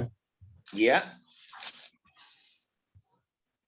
Imamat 5 ayat 15. Bukan. Aduh, ini saya jadi blank ini. Imamat 5 ayat 5 dan 6, sorry. 5 dan 6. Imamat 5 ayat 5 dan 6. Jadi, apabila ia bersalah dalam salah satu perkara itu, haruslah ia mengakui dosa yang telah diperbuatnya itu. Dan haruslah ia mempersembahkan kepada Tuhan sebagai tebusan salah, karena dosa itu seekor betina dari domba atau kambing menjadi korban penghapus dosa. Dengan demikian, imam mengadakan perdamaian bagi orang itu karena dosanya. Makasih Pak Adi. Jadi kata-kata kuncinya adalah haruslah ia mengakui dosanya. Ayat 5. Ayat 6. Haruslah ia mempersembahkan kepada Tuhan domba tak berdosa, tak bercacat. Orang-orang yang melakukan ini dalam perjanjian lama akan diinjili Yesus, digenapi dalam diri Yesus. Jadi orang sebelum Yesus mati di kayu salib akan digenapi apa yang mereka lakukan, minta ampun dosa sekaligus menyembelih binatang yang tak bernoda dan tak bercacat, gambaran Yesus Kristus juru selamat dunia. Maka yang mereka lakukan digenapi dalam Kristus. Itulah lakukan Yesus ketika dia mati, lebih kurang dia 3 hari menginjili orang mati yang melakukan pertobatan, menyembelih binatang sebagai tipologi gambaran Kristus. Begitu Pak yang bisa saya jawab. Gimana dengan Nabi Musa, Elia, Henokh? Semua mereka minta pengampunan dosa melalui korban binatang. Semua nabi-nabi juga begitu. Berarti tidak melalui Tuhan Yesus ya? Digenapkan oleh Yesus bahwa yang mereka lakukan itu tertuju pada Kristus, digenapi dalam Yesus. Jadi Yesus ketika mati menggenapi itu semua. Gitu konteksnya.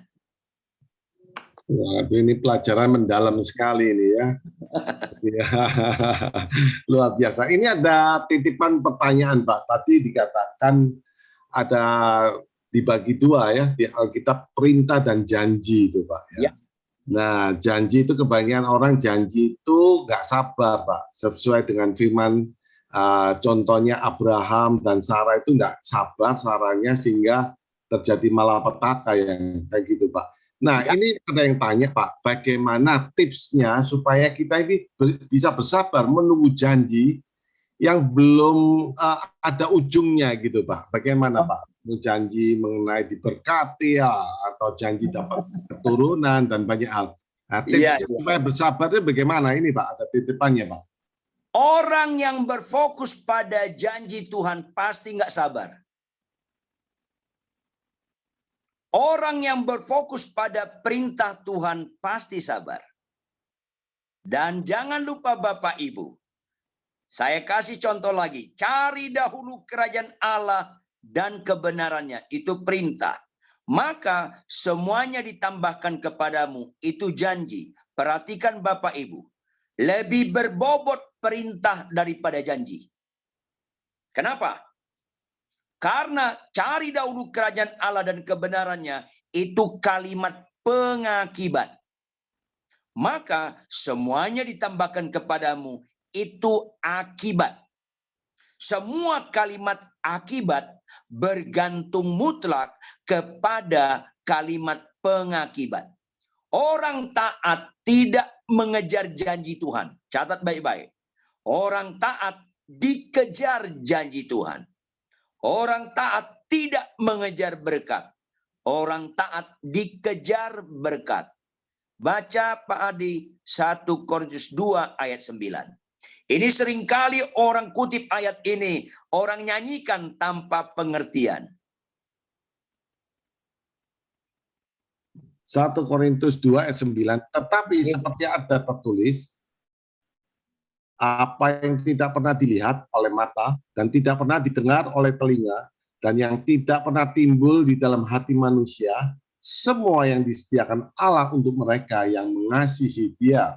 Kata kuncinya adalah semua disediakan bagi mereka yang mengasihi Dia. Kata mengasihi Dia. Pertanyaan berikutnya, siapa yang mengasihi Dia? Jikalau engkau mengasihi aku, engkau menuruti segala perintahku. Orang mengasihi Tuhan, fokusnya perintah Tuhan. Apa yang enggak pernah kau lihat dengan mata? Apa yang enggak pernah kau dengar dengan telinga? Apa yang tidak pernah timbul mati? Artinya fokusnya enggak memikirkan janji Tuhan. Enggak memikirkan janji Tuhan. Enggak memikirkan berkat Tuhan. Justru orang seperti ini Tuhan sediakan. Fokusnya mengasihi Tuhan. Fokusnya perintah Tuhan. Orang yang fokus perintah Tuhan tidak memikirkan janji Tuhan. Tidak mengejar janji Tuhan. Orang yang fokusnya taat dikejar janji Tuhan. Bahkan apa yang nggak pernah kau lihat dengan mata. Nggak pernah kau dengar dengan telinga. Bahkan timbul dalam hati sedikit pun nggak ada. Tuhan berkati engkau. Karena fokusmu bukan janji Tuhan. Fokusmu mengasihi Tuhan. Yaitu perintah Tuhan. Taat absolut itu adalah gambaran iman yang sejati. Luar biasa, mantap. Ibu. Iya, mantap. Terima kasih. Mari Pak Rudi. Siapa lagi nih Pak Rudi? Semakin seru ini. Ya, Bapak-bapak, Ibu-ibu mungkin ada yang mau bertanya? Pak Ridwan ini dalam sekali ya. Jadi kalau sekali mendengar nggak cukup ini kayaknya. Maksudnya tuh luas dalam, saya pun mikir dari tadi. Luar biasa. Ayo, mari Bapak-bapak, Ibu-ibu mungkin. Pak Sofyan atau Pak Fran ini yang biasa suka banyak ide-ide, pertanyaan apa yang akan memberkati kita malam hari ini. Sayang loh ya saudara, tahun 2021 tinggal 2 kali pertemuan ini, sehari-hari ini sama Kamis depan. Ayo cepat. Ada ini di chat Pak, di chat Pak. Ini Pak Adi, Di ada chat Ibu Agustin ini mau tanya ini, Ibu Agustin. Ayo, mari Bu, Pak Rudi, sampaikan Pak Rudi. Ini pertanyaannya Ibu Agustin untuk Pak Ridwan. Ya. Saat sekarang banyak manusia yang mengandalkan kedagingannya daripada iman. Terus apa yang harus kita lakukan? Terima kasih. Kenyataan de facto memang begitu. Kebanyakan orang Kristen ke gereja bagaimana dipulihkan ekonominya, bukan dipulihkan kelakuannya. Bagaimana sakitnya sembuh, bukan dipulihkan karakternya. Sehingga banyak orang Kristen, bahkan maafkan saya, banyak di kalangan kami, hamba Tuhan, karakternya jadi buruk. Maka sebenarnya, janganlah fokus kepada kebanyakan orang. Fokuslah kepada diri kita bagaimana. Saya Ridwan Huta Barat ini apa yang harus kulakukan? Karena kalau kita fokus kebanyakan orang, kita akan terganggu berpikir. Kita akan kecewa. Tapi pertanyaan Tuhan, apa yang sudah kulakukan buat engkau? Apa yang menjadi kesukaanmu? Yang kau uraikan dalam perintahmu yang belum kulakukan. Perintah Tuhan itu representatif kesukaan Tuhan. Kalau saya punya supir, saya bilang, Mas, saya sebentar masuk di Departemen Keuangan akan khotbah. Lebih kurang 1,5 jam saya di ruangan. Ambil kemoceng, kebaskan debu mobil ini. Itu perintah atau janji? Perintah. Perintah. Itu kesukaan saya atau kesukaan supir? Kesukaan Bapak. Ya, jangan lupa. Perintah saya itu kesukaan saya. Berikutnya, kalau kau lakukan begini Mas, terus-menerus konsisten sepanjang tahun 2021, tahun 2022 gajimu kunaikkan 2 kali lipat. Itu perintah atau janji? Janji. Itu kesukaan saya atau kesukaan supir? Kesukaan supir. Mari Bapak Ibu lebih cerdas kita. Janji Tuhan itu kesukaan manusia. Kalau orang berfokus pada janji Tuhan, Tuhan jadi budak Anda. Kalau orang beriman pada janji Tuhan, fokus Anda kesukaan Anda. Perintah Tuhan itu kesukaan Tuhan. Maka wajarlah orang Kristen kalau taat pada perintah Tuhan itu mengasihi Tuhan. Karena fokusnya kesukaan Tuhan semata-mata. Jangan ajarkan Tuhan menggenapi janjinya. Karena Tuhan nggak perlu kita ajarkan. Jangan ragukan Tuhan akan janjinya. Karena Tuhan nggak perlu kita ragukan. Yang kita ragukan diri kita. Jangan-jangan kita habis dengar khotbah hari ini. Besok masih malas baca Alkitab. Taat membaca Alkitab aja malas. Maka Bapak Ibu, benahi iman kita. Fokus kita kesukaan Tuhan. Yang direpresentatifkan perintahnya. Perintah itu gambaran kesukaan si pemberi perintah. Janji itu gambaran kepada orang yang disuruh. Maka janji Tuhan kesukaan manusia. Perintah Tuhan itu kesukaan Tuhan. Kalau Anda mau menyenangkan hati Tuhan, yang lebih dahulu melakukan segala-galanya di kayu salib, menyenangkan kita, maka taatilah Dia tanpa syarat. Fokuslah kepada kesukaannya. Cintailah Tuhan dengan segenap hidupmu. Tuhan pasti memberkati engkau. Amin, mantap, mantap. Amin. Terima kasih. Sayang ini waktunya sudah semakin mepet. Saya kasih sekali lagi satu pertanyaan terakhir ini. Ayo, siapa rebutannya yuk? Pak Fran ini sudah siap-siap. Mari Pak Fran. Wah, jangan disimpan-simpan pertanyaannya. Nanti menyesal nanti. Haleluya. Shalom Pastor Ridwan.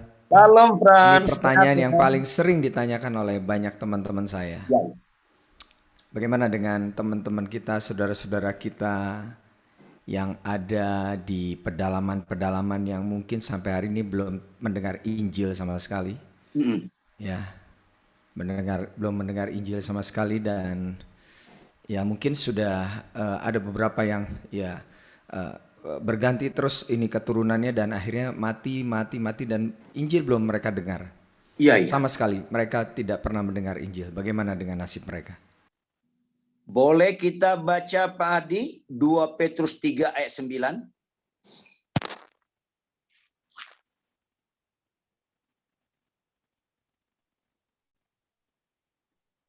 Ya, 2 Petrus 3 ayat 9. Ya. Tuhan tidak lalai menepati janjinya. Sekalipun ada orang yang menganggapnya sebagai kelalaian, tetapi ia sabar terhadap kamu, karena ia menghendaki supaya jangan ada yang binasa, melainkan supaya semua orang berbalik dan bertobat. Catat baik-baik saudara, Tuhan nggak pernah lalai menepati janjinya, sekalipun banyak orang menganggap kelalaian. Ada suku pedalaman di Kalimantan, sekarang Kalimantan Utara, di pedalaman. Suku ini sangat terasing. Tapi ada yang bandel, lari dari suku ini, mau cari perantauan, mau mengetahui sesuatu. Yaitu anak kepala suku. Akhirnya dia gabung dengan orang rakyat biasa. Saya persingkat, dia mulai sekolah. Tetapi yang terjadi di suku ini, orang tetap menyembah berhala. Tetapi hati nurani kepala suku tetap mencari, siapakah engkau Tuhan? Tunjukkanlah dirimu, siapa engkau yang menciptakan matahari, yang menciptakan alam semesta. Tuhan nggak pernah melalai menepati janjinya. Akhirnya suatu kali ada anjing membawa segulungan kertas. Mereka tidak ada yang bisa membaca. Beberapa tahun kemudian, anak kepala suku ini balik. Saya persingkat. Dia lihat gulungan ini, dia baca. Dia baca Yohanes 3 ayat 16. kepala suku ini langsung bertobat dan terima Tuhan Yesus. Saudara, saya harus ingatkan Anda. Dia suruh kita pergi memberitakan Injil bukan untuk keuntungan dia. Kalau Anda nggak mau, batu pun bisa dipakai Tuhan untuk memberitakan Injil. Anjing pun bisa dipakai alat untuk memberitakan Injil. Kita disuruh Tuhan karena Tuhan menghargai kita supaya kita belajar menganut nilai yang mulia, taat, mengasihi Tuhan. Maka Bapak Ibu, jahatlah Anda dan saya kalau nggak tertarik mengabarkan Injil kemana saja Anda berada. Maka kalaupun kita nggak mau, Tuhan bisa pakai yang lain. Maka orang pedalaman dimanapun Tuhan nggak pernah lalai. Bisa saja di antara mereka sudah percaya kepada Yesus tanpa penginjil. Karena Tuhan bisa melakukan segala sesuatu. Tetapi Tuhan menyuruh, pergilah beritakan Injil. Karena dia menghargai Anda dan saya. Supaya kita bisa melakukan yang mulia. Yaitu mengasihi Allah dengan segenap. Dan mengasihi sesama seperti kita mengasihi diri sendiri. Kalau ada orang buta, kehilangan tongkat. Jalan kaki dia mendekati kali di Surabaya. Mau nyemplung dia di kali, Anda diamin. Malah Anda buat tebak-tebakan. Nyemplung nih, nyemplung. Ketika dia cemplung, Anda bilang, tuh kan nyemplung, Anda jahat. Orang buta mau nyemplung ke kali, Anda liatin aja, Anda jahat. Termasuk Anda dan saya jahat. Kalau ada sekitar kita, kata Tuhan, kau pasti binasa masuk neraka. Tapi kita nggak tergerak untuk menceritakan Injil. Engkau lebih jahat lagi. Kita lebih jahat lagi. Maka, kebenaran bahwa 2 Petrus 3:9, Tuhan gak pernah lalai, bukan membuat kita excuse berlambat-lambat memberitakan Injil. Tetapi kalau kau dan saya nggak mau, Tuhan bisa pakai cara lain. Karena Tuhan tidak butuh bantuan kita untuk keuntungan dia. Tetapi dia membutuhkan engkau pergi untuk keuntungan diri kita. Menolong kita. Yaitu supaya kita memiliki kualitas rohani yang baik. Mengasihi dia dengan taat. Oleh karena itu, jangan khawatir. Doakan sepanjang kita nggak excuse, malas-malas bergerak. Doakan penginjil-penginjil pedalaman. Doakan suku-suku tertentu dengan rutin supaya mereka bertobat dan percaya. Kalau satu kali Tuhan bergerak untuk memanggil engkau, tinggalkan segala sesuatu. Walaupun kita harus ke pedalaman, walaupun kita meninggalkan kenyamanan kita, kayak Ruth meninggalkan kenyamanan dia. Tetapi bicara nilai yang mulia, kasih setia, itu harus kita hidupkan terus-menerus sebelum ajal kita tiba. Tuhan Yesus memberkati Frans dan Bapak Ibu sekalian. Salam. Iya. Wah, ini jawaban kalau orang Chinese bilang ciamik, Pak, jawabannya, Pak. Luar biasa. Amin. Thank you, Pak Ridwan. Thank you, Pak Ridwan. Ya. Ya, gimana Pak Rudi? Sayang sekali ya Pak Rudi ya waktunya Pak Rudi. Bagaimana Pak Rudi? Ya, waktu juga memisahkan kita. Selanjutnya pujian Pak ya, sebelum berdoa berkat kita dari akan Pak tutup dengan satu pujian. Untuk selanjutnya akan didoa penutup, doa berkah oleh Pak Ridwan. Saya umumkan sekali lagi bahwa Kamis depan acara PDKZ yang terakhir untuk tahun 2021, ya, saya harapkan kita semua bisa mengundang teman-teman dulu bisa bersama-sama menikmati kebersamaan di tahun 2021 terakhir ini. Dan nanti WL-nya itu kita gabungan ya, 3 WL, Pak Fran, Bu Tika, Bu Mita, ini luar biasa. Kita akan rayakan Natal dengan penuh semarak ya. Rugi kalau nggak datang, cepat datang lebih awal karena linknya terbatas. Jadi jangan sampai ketinggalan ya. Mari Pak Jeffert, kita tutup dalam satu lagu pujian, kemudian Pak Ridwan minta tolong untuk doa penutup dan doa berkat. Terima kasih. Mic-nya Pak. Chandra bisa ya. Maaf. Ya, yang diberkati Tuhan, berikan tepuk tangan buat Tuhan Yesus. Puji Tuhan ya. Terima kasih untuk hambanya Pak Pendeta Ridwan. Ya, Tuhan Yesus memberkati. Terima kasih banyak Pak. Firman Tuhannya sangat memberkati kita semua. Kita akan tutup ibadah pada malam hari ini. Terima kasih Tuhan. Terima kasih Tuhan. Terima kasih. Kami jika besaranmu,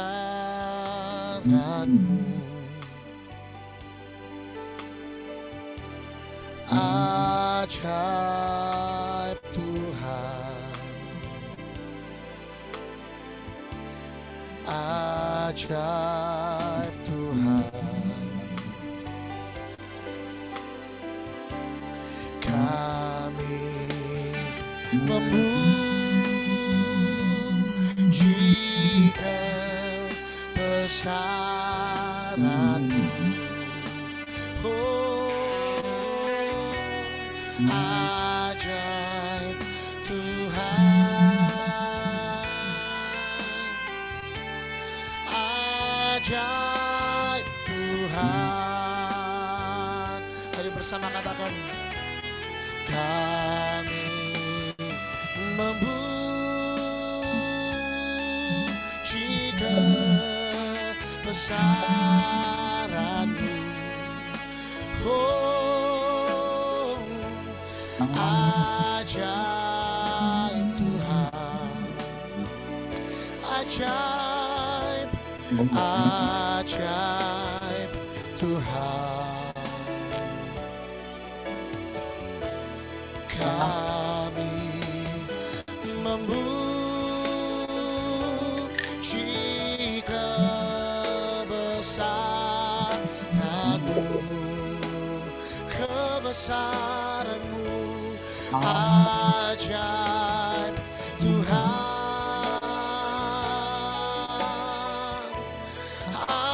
ajaib Tuhan,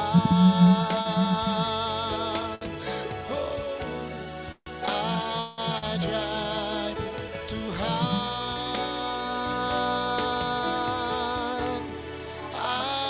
ajaib Tuhan, oh.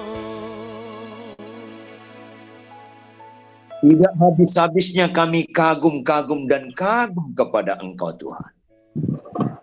Karena begitu besar kasih Engkau kepada kami. Sehingga Kau karuniakan anak-Mu yang tunggal. Lahir ke dunia, menyatakan kebenaran, keteladanan pelaku kebenaran. Bahkan mau berkorban. Menggantikan kami yang seharusnya binasa karena dosa dan kejahatan kami. Maka ketika kami bertobat lahir baru, ajarlah kami menjadi penurut-penurut Allah. Konsekuensi Kau tebus kami adalah doulos, Kaulah kurios. Tolong kami taat dan taat kepada Engkau, bukan karena hukum Taurat, melainkan karena kami mengasihi Engkau. Terjemahkan lebih lanjut kebenaran firman hari ini dengan segala kekayaan maknanya lebih daripada hamba uraikan. Materaikan dalam loh hati kami masing-masing.